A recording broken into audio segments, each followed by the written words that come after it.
سلام بینندگان ارجمند، این برنامه خبری و تحلیلی اخبار آزادی است و در 15 دقیقه ما با همکاران در تاجیکستان و پراگ شما را با خبرهای روز شناس میکنیم. امروز پنجشنبه 7 می است. با چند موضوع اساسی این نشر شناس شوید. مشتریان بانک‌های تاجیکستان میگویند گرفتن قرض آسان، برگردانیدنش مشکل است. سبب بلند شدن فایز قرض است.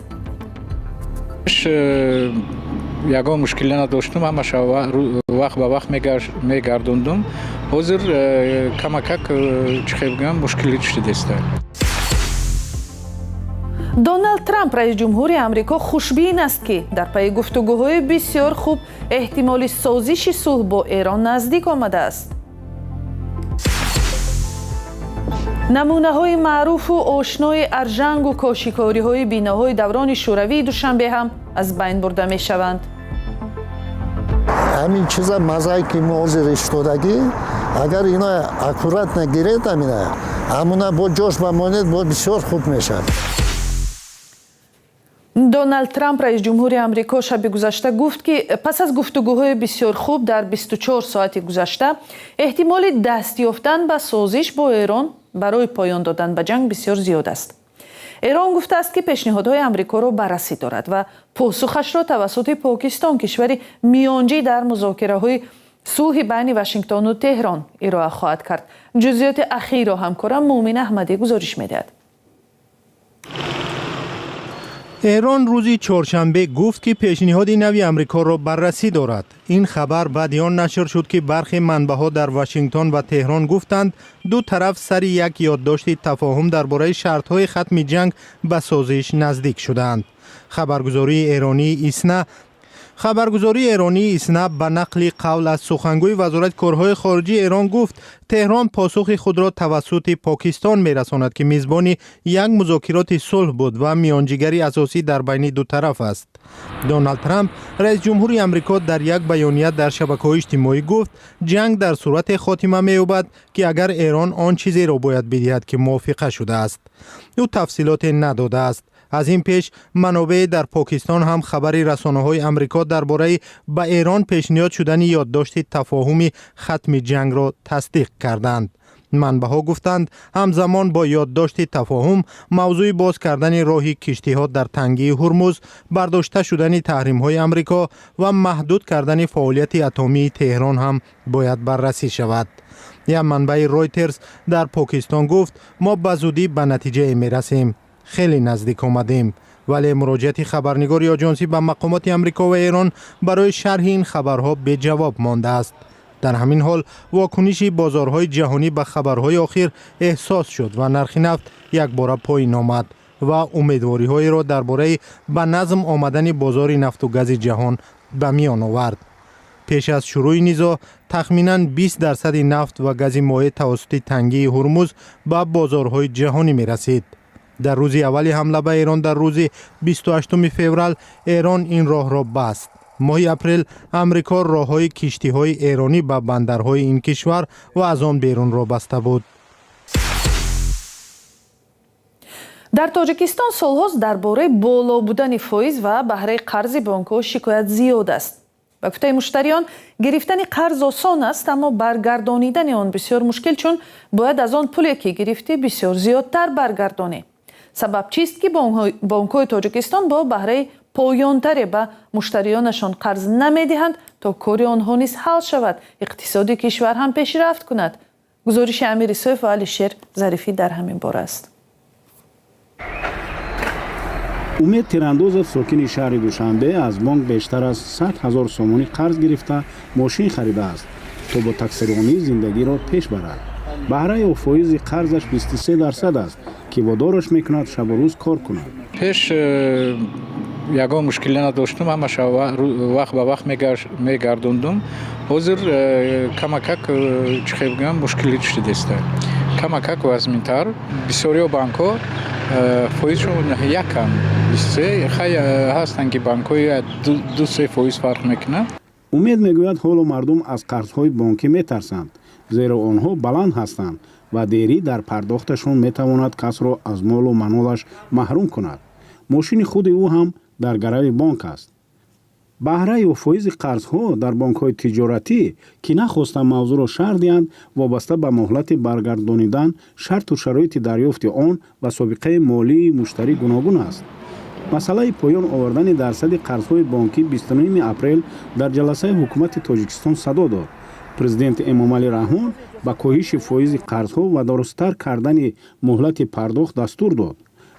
абдулла ашуров рӯзноманигор ва коршиноси иқтисодӣ мегӯяд, иҷрои ин талаб барои Тоҷикистон осон нест.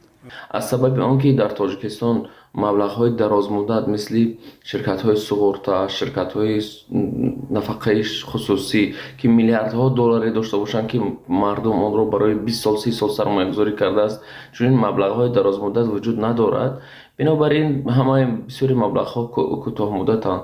бинобар ин бонк мехоҳад дар муҳлати кӯтоҳ нисбатан бо фоизи баланд онро бидиҳад ва албатта ин сарборӣ мешавад сари мизоҷон. пас кардани дарсад ва дароз кардани муҳлати қарз мушкил аст, вале имконпазир нест, мегӯяд иқтисоддон Уктам Ҷумаев. аз нигоҳи ӯ ин кор ба омилҳои гуногун бастагӣ дорад, аз қабили вазъи умумии иқтисодӣ, рақобату шаффофият дар низоми бонкӣ ва меъёри бозтамвил ки бар асоси он бонки миллӣ ба дигар бонкҳо қарз медиҳад. از سبب اونه که کارخانه ها نه همیشه استوار کار و فعالیت میکنند، برای همین یکی از خط اساسی در اینجا ریسک‌های اساسی این نبودن نظام تامیناتی گرا. меъёри бозтамвил ки поину боло рафтани он ба дарсади қарзҳо таъсир мегузорад, ҳоло 7% аст. 2 сол пеш ин меъёр 10% буд. намояндагони бонки миллӣ то замони таҳияи гузориш мавзӯъро шарҳ надоданд. роҳбари ин ниҳод дар нишасти хабарии соли гузаштааш чунин посух дода буд. зиёда аз 36% буданд қарзҳо. ҳисоби фоизи қарзи миёна солҳои 2017 сар карда тамоили пасшавӣ доранд. ҳарчанд намояндагони бонки миллӣ аз раванди поин рафтани дарсади қарзҳо, дастрасӣ ба қарзҳои бонкӣ суҳбат мекунад, зиёд будани баҳраи қарзҳои бонкӣ ва мушкили дастрасӣ ба онҳо ҳамеша мояи нигаронии муштариён будааст. маълум нест вазъ дар солҳои наздик то куҷо тағйир мекунад. ба иттилои расмӣ соли гузашта бонкҳо ба аҳолӣ 30 миллиард сомонӣ қарз доданд, ки назар ба як сол пеш 22% зиёд будааст. аммо баландии баҳра ҳамону муштариёнро чун Умед Тирандозов нигарон боқӣ мегузорад.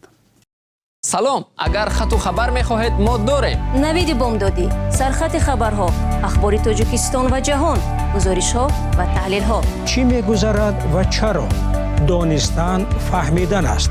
замима ё апи моро бигиред. русия ба дипломатҳои хориҷии муқими Киев гуфтааст барои тарки пойтахти Украина омода шаванд, чунки агар Украина ҷашни 9 майро халалдор кунад, ҳамлаҳои азимеро болои Киев ба роҳ мемонад.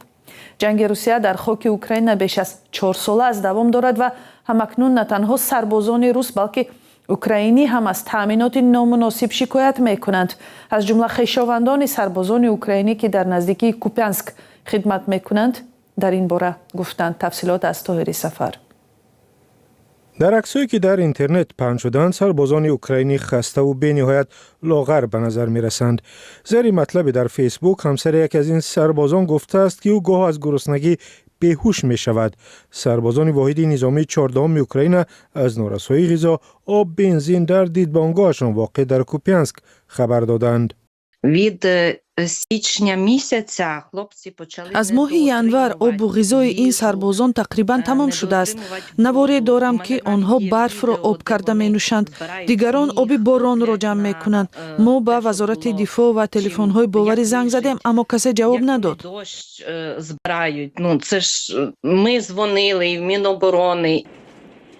хешовандони сарбозони дигар низ гуфтанд ки барои гирифтани иттилоъ ва кӯмак ба фармондиҳон муроҷиат карданд, вале посухе нагирифтанд. бар тибқи баъзе гузоришҳо сарбозон гуфтанд ки ҳатто 2 ҳафта беғизо мондаанд. шавҳари ман гуфт ки онҳо нав хӯрок хӯрданд. маълум аст ки норасоии дарозмуддати ғизо меъдаашонро хушк кардааст. беобӣ мушкили дигар аст. пойҳояшон сахт дард мекунад, чунки муддати дароз об надоштанд. об умуман набуд. قصه های گرسنگی کشیدن سربازان در خط اول جبهه بسیاری از اوکراینی ها را نگران کرد و در نهایت توجه فرماندهانشان را به خود کشید. روز 24 اپریل یک گنرال اوکراینی رتبه فرمانده واحد 14 را پست کرد. جانشین او پالکوونیک تراس ماکسیموف به سربازان این واحد نظامی چنین گفت: میخواهم به فرمانده قسم حربی یادرس کنم که شما نباید خاموش باشید و چیزی را پنهان کنید. اگر یگان مشکلی داشته باشید بی‌واسطه به من زنگ زنید. در پایتخت تاجیکستان که ساختمان بیناهای استقامتی با صورت بلند ادامه دارد، هنرمندان و معماران را یک چیز نگران کرده است: از بین رفتن آثار زیبای در روی بیناهای پیشینه که ارزش هنری و فرهنگی دارند. آن هم کاشیکاری و ارژنگ‌هایی است که در زمان شوروی ساخته شده بودند و نمونه از آثار معماری ملی دانسته می‌شدند. گزارشی را در این باره خبرگزاری فرانس پرس آماده کرده است و آن را علیشیر ظریفی تقدیم می‌کند. یکی از کاشیکاری‌ها و ارژنگ در بیناهای زمان شوروی در شهر دوشنبه اهمیت خواندن کتاب و علم و دانش را انعکاس کرده است، چیزی که شکایت از بی‌اهمیتی به آنها در تاجیکستان زیاد است. اینجا بینای دیگری در پایتخت تاجیکستان است. دستاوردهای زمان شوروی را نشان می‌دهد. شاعران و دانشمندان تاجیک را هم. شاید تا چند وقت دیگر این کاشیکاری‌ها را دیگر نبینید، زیرا این بینای قدیمی را ویران می‌کنند و به جای آن بلند آشیانه می‌سازند. ساکنانش می‌گویند کاش این کاشیکاری‌ها را یک نوع نگه می‌داشتند. همین چیزا مزایی که موضوع ایستادگی اگر اینا اکورات نگیرید امینه دیمانتاژ کنید با همون فسادی که همینجا میشد امارات همونا با جوش بمانید با بسیار خوب میشد. ظاهراً این خواهش او اجرا نمی‌شود، زیرا قرار است در اینجا یک بینای نوی استقامتی قد بیافروزد و نشانی از کاشیکاری هم در آن نباشد. در 10 ساله اخیر آسیای مرکزی به حفظ میراث شوروی خود توجه زیادی نکرده است. یادگاری‌های معماری و هنری از جمله کاشیکاری‌ها، دیوارنگاره‌ها و پیکره‌ها با سرعت ویران کرده می‌شوند.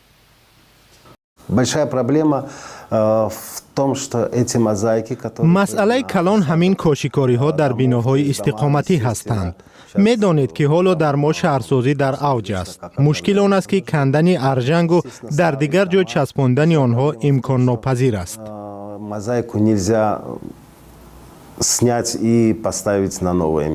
حالا شکایت معماران و فرهنگیان تاجیکستان این است که هر بینای کهنه‌ای را که با نقشه نوی شهرسازی موافقت نکند از بین میبرند و به جای آن بینای دیگری میسازند و تاریخ گذشته را از بین میبرند.